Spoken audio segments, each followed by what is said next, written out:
తిరుపతి లడ్డు వివాదం అయితే సుప్రీంకోర్టులో స్పష్టంగా సుప్రీంకోర్టు చెప్పిందంటే మీరు ఇచ్చినటువంటి ఏదైతే నివేదిక ఉందో ఆ నివేదికలో కల్తీ జరిగినట్టయితే ఎక్కడ ఏ ఆధారాలు లేవనైతే స్పష్టంగా చెప్పింది.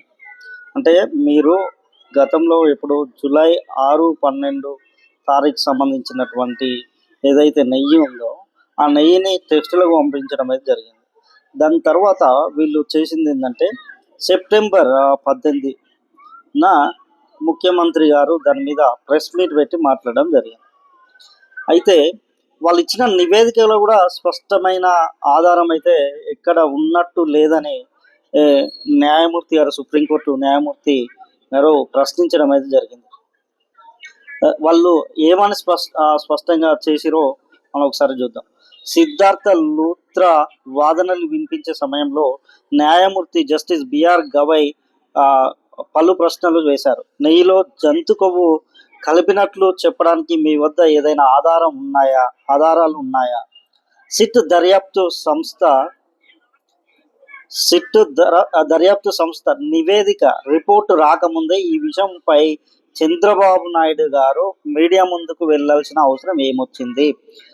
రాజకీయాల నుంచి కనీసం దేవుళ్ళనైనా పక్కన పెట్టాలి కదా.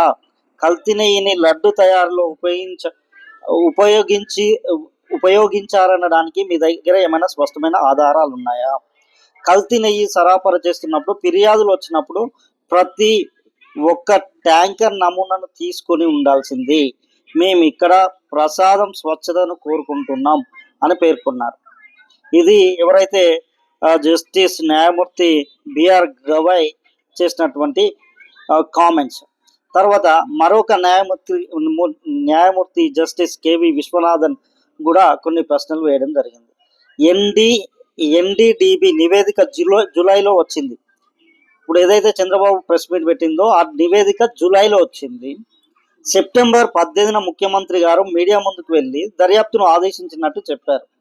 అంటే జూలై నుంచి సెప్టెంబర్ వరకు, ఆగస్టు సెప్టెంబర్, సుమారు 2 నెలల టైం తర్వాత మీరు ఎందుకు మీడియా ముందుకు వెళ్ళిరు అన్న ప్రశ్న కూడా ఈయన కేవి విశ్వనాథన్ గారు జస్టిస్ వేయడం అయితే జరిగింది. సిట్ను ఏర్పాటు చేశారంటే ఏంది, సిట్ ఏర్పాటు చేశారంటే ఏంది, దాంట్లో డౌట్ ఉంది. ఒకవేళ దాంట్లో నిజంగా కల్తీ జరిగిందా లేదా అని వీళ్ళు ఒక కమిటీని వేసారు. వాళ్ళ కమిటీ రిపోర్ట్ రాకముందే చంద్రబాబు నాయుడు గారు జగన్ని దోషిగా చెప్పాలి, జగన్ను ఏదో రకంగా ఇబ్బంది పెట్టాలనే ఉద్దేశంతో టోటల్గా ఆయన క్రిస్టియన్ కాబట్టి ఆయన మీద ఒక బురద జల్లే కార్యక్రమం అయితే చేసిండు. అదే అన్నది సుప్రీంకోర్టు అన్నది. ముందుకెళ్ళి దర్యాప్తును ఆదేశించారు. సిట్టు ఏర్పాటు చేశారంటే ఆ రోజున విషయంలో స్పష్టత లేదని అర్థం. అంటే నువ్వు ఒక కమిటీ వేసినావు అంటే కమిటీ ఎందుకు, ఆడ ఏం జరిగిందో తెలుసుకోవడానికి వేసినటువంటి కమిటీ. కానీ ఆ కమిటీ వేసే రోజే దాంట్లో కల్తీ జరిగిందంటే రాజకీయ దురుద్దేశంతో నువ్వు ఆ కామెంట్ చేసినావు అని అయితే స్పష్టంగా అర్థమవుతుంది కదా అని సుప్రీంకోర్టు అన్నది. సాక్షి టీవీ అనలేదు, వైఎస్ఆర్సీపీ పార్టీ నాయకులు అనలేదు, సుప్రీంకోర్టు అన్నది. అంటే వీళ్ళకు అలవాటు, ప్రతిదీ అలవాటు. ఈ తెలుగుదేశం పార్టీ చంద్రబాబు నాయుడుకు గ్లోబల్ ప్రచారాలు చేయడం అలవాటు. ఎందుకు లడ్డునే కేంద్రంగా చేసుకున్నారంటే వీళ్ళు YS Jaganmohan Reddy Christian. So ఈయనకు క్రిస్టియన్ అంటే ఆంధ్రప్రదేశ్లో ఉన్నటువంటి హిందువులందరూ ఆయనకు దూరం అయిపోతారని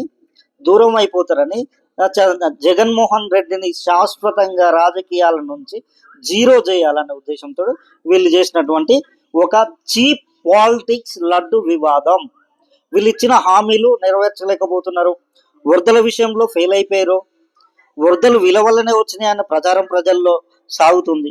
ఇవన్నిటినీ కప్పిపుచ్చడానికి ఇప్పుడు ఏదైతే 15,000 18,000 విజయవాడలో ఇస్తామన్నారో ఆ ఇచ్చే పరిస్థితులు అయితే ఇప్పుడు అక్కడ కనిపించట్లేవు.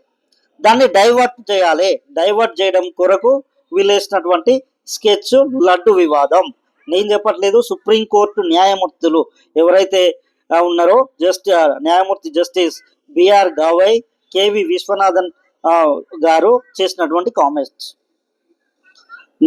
నాణ్యతపై ఫిర్యాదులు రావడంతో సిద్ధార్థ లుద్రా బదులు ఇస్తూ లడ్డు నాణ్యతపై ఫిర్యాదులు రావడంతో నెయ్యి నమూనాల్ని గుజరాత్ ల్యాబ్కు పంపించారు. నివేదిక అందాక నెయ్యి సరఫరా చేసిన సంస్థకు షోకాజ్ నోటీసులు ఇచ్చారు. దీనిపై ఎఫ్ఎస్ఎస్ఐ దర్యాప్తు ప్రారంభించింది. నెయ్యిని ఎలా సేకరించారన్న అంశంపై రాష్ట్ర ప్రభుత్వం దర్యాప్తు చేపట్టింది. 50 ఏళ్లుగా కర్ణాటక మిల్క్ ఫెడరేషన్ నుంచి తప్పితే మరెక్కడ నుంచి నెయ్యి సేకరించలేదు. గత ప్రభుత్వ హయాంలో కొన్నేళ్లుగా ప్రైవేటు వ్యాపారుల నుంచి సేకరించడం మొదలుపెట్టారు. ఈ నేపథ్యంలో లడ్డు నాణ్యతపై ఫిర్యాదులు వచ్చాయి. కూటమి ప్రభుత్వం వచ్చాక నెయ్యి నమూనాలను ఎన్డీడీబీ ద్వారా పరిశీలన చేయించాం. నెయ్యి సరఫరా టెండర్లను ఈ ఏడాది ఏప్రిల్లో ఖరారు చేశారు. జూన్ 12, 20, 25, జూలై 4, 6, 12 తేదీలో నెయ్యి ట్యాంకర్లు వచ్చాయి. జూన్ 12న కొత్త ప్రభుత్వం ఏర్పడింది. నెయ్యి వచ్చినప్పుడు తిరుమల తిరుపతి దేవస్థానం మందులోని ఫ్యాట్ కంటెంట్ పై పరిశీలన జరుపుతుంది. అది ప్రమాణాల ప్రకారం లేదని తేలింది. టెండర్ నిబంధనల ప్రకారం రెండో పరీక్ష చేయాల్సి ఉంది. కేంద్ర ప్రభుత్వ ఆధ్వర్యంలోని ఎన్డీడీబీ ద్వారా పరీక్షలు చేయించారు. జూలై 6, 12 తేదీలో వచ్చిన ట్యాంకర్లలోని నెయ్యిని లడ్డు తయారు కోసం వాడలేదు. అంతకుముందు వచ్చిన ట్యాంకర్లను వినియోగించారు. లడ్డును తీసుకున్న భక్తులు ప్రసాదం రుచి సరిగా లేదని ఫిర్యాదులు చేశారు. దాని ఆధారంగా లోపం ఉన్నట్లు భావనకు తెచ్చాం. కానీ ఇక్కడ నివేదిక జూలైలో వచ్చింది, సెప్టెంబర్లో చేసిరు. అంటే ఇది గ్లోబల్ ప్రచారం క్లియర్గా అర్థమైంది. ఇది గురువు చంద్రబాబు నాయుడుకు సుప్రీంకోర్టులో ఎదురైనటువంటి చెంపదెబ్బ. అదే ఇక్కడ ఆయన శిష్యుడు ఎవరైతున్నాడో రేవంత్ రెడ్డి గారు, ఆయనకు కూడా ఇక్కడ హైదరాబాద్లో తెలంగాణ హైకోర్టులో కూడా ఆయనకు చెంపదెబ్బ గట్టిగానే తగిలింది. ఆ వివరాలు మళ్ళీ ఇప్పుడు చూద్దాం.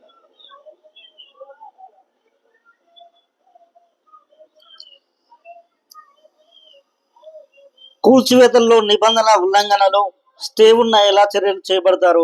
సర్వేకి ముందులో నోటీసులు ఇవ్వరా? హైడ్రా కమిషనర్ అమీన్పూర్ తహసీల్దార్లను నిలదీసిన హైకోర్టు. ఇలాగైతే జీవో 99 పై స్టే ఇస్తామని హెచ్చరిక. కౌంటర్లు దాఖలు చేయాలని ఆదేశం.